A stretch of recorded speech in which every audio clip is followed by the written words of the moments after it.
Hello दोस्त। LP technician में दो अपडेट है। एक आरआरबी मुजफ्फरपुर में कुछ लोग कह रहे हैं आईटीआई का सीट खाली रह गया है, उसके बारे में डिटेल बताएं।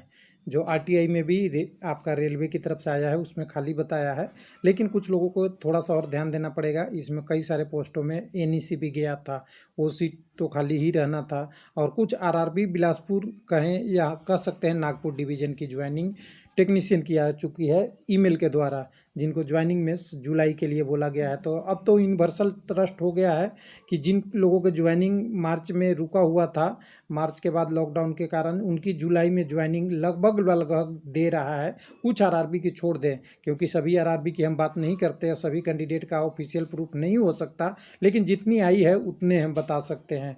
अब इसमें देखने के लिए चलेंगे तो थोड़ा सा हम मुजफ्फरपुर वाला देख लेते हैं।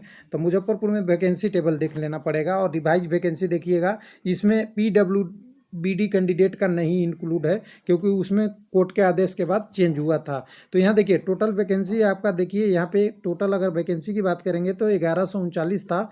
इसमें से जितने भी ये देखिएगा वेल्डर पेंटर और कई सारे आपका कारपेंटर और मैसन भी कुछ जगहों पे, ये सारे पोस्टों में कोई भी कैंडिडेट एलिजिबल नहीं था। और कई सारी कैटेगरी के हो सकता है कि आपकी अनुसूचित जाति और जनजाति में कुछ ऐसे कैटेगरी भी होंगे जिसमें कोई कैंडिडेट एक भी नहीं मिला होगा, या कुछ मिले होंगे बाकी कुछ खाली रहा था। क्योंकि कटअप मुजफ्फरपुर में देखे थे 30-32 कटअप जिनका था एग्जैक्ट डायरेक्ट, उनको भी इनको क्वालिफाई कर गए थे कैटेगरी वाले लोग। कई जगह हमने देखा था, ऑफिशियल वीडियो भी मुजफ्फरपुर का बना हुआ है। अब आरटीआई वाला बात कर लेते हैं। तो आरटीआई वाला में सबसे पहले मुजफ्फरपुर में कैंडिडेट ने 2-3-4 चीज़ें इनसे पूछा था आरटीआई की रिप्लाई में। तो रिप्लाई आ चुका है कैंडिडेट का, और वो रिप्लाई देखेंगे तो आरटीआई में क्या बताया है। इन्होंने बताया पहले कि पहले पैनल में हमने इतना लोगों को दिया एक में, और दूसरे में इतने लोगों को दिया 443 को, और दोनों को जोड़ देंगे तो 871 लोगों का होगा।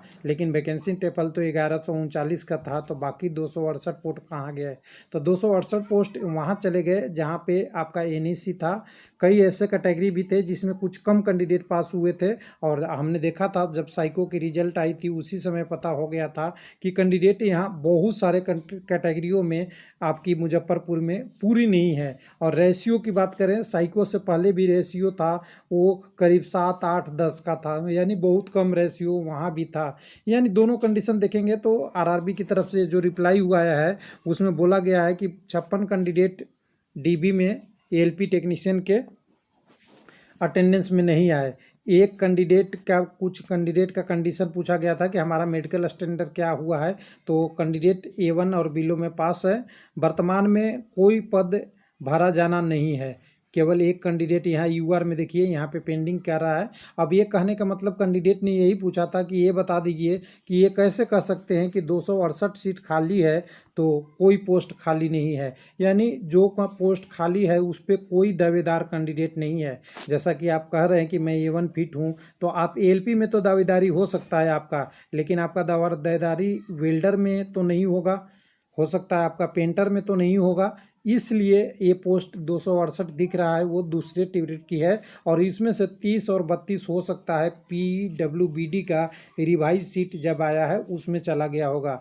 तो ये भी एक कारण हो सकता है। लेकिन रेलवे जब कह रहा है कि हमारे पास कोई नहीं है तो इसको आपको ऑफिशियल मानना पड़ेगा, क्योंकि ये टेक्निकली डिटेल देख के बताया गया है। उसके बाद कह रहा है कि पैनल का कितने समय या वेटिंग लिस्ट कितने समय मान होता है। तो ये हर जगह आपने देखा 1 साल लिखा हुआ रहता है, हालांकि इसकी कोई गारंटी नहीं है। पैनल 2 साल भी चलते रहता है, 3 साल भी चलता है, वेटिंग 4 साल 3 साल भी चलती है। यानी कह दे कि नेक्स्ट वैकेंसी को आप ध्यान में रखें, नेक्स्ट वैकेंसी की प्रोसेस होने लगती है तब इस पैनल को लास्ट में समाप्त होता है जनरली। हालांकि उसको ज्वाइनिंग दे या नहीं दे वो वैकेंसी पे रहता है, लेकिन पैनल तो लाइव ही रह जाता है, उसको डिलीट नहीं किया जाता जनरली। उसके बाद वेटिंग सूची के बारे में बोला गया है कि वेटिंग सूची ये पहले भी आपने देख रखा है, तभी अभी कोई तैयार नहीं किया गया है कि कौन सा क्या है, लेकिन जब ज़रूरत पड़ेगी तो स्टैंड बाई लिस्ट से सूची तैयार करके वेबसाइट पर प्रकाशित की जाएगी। ये मुजफ्फरपुर का हो गया।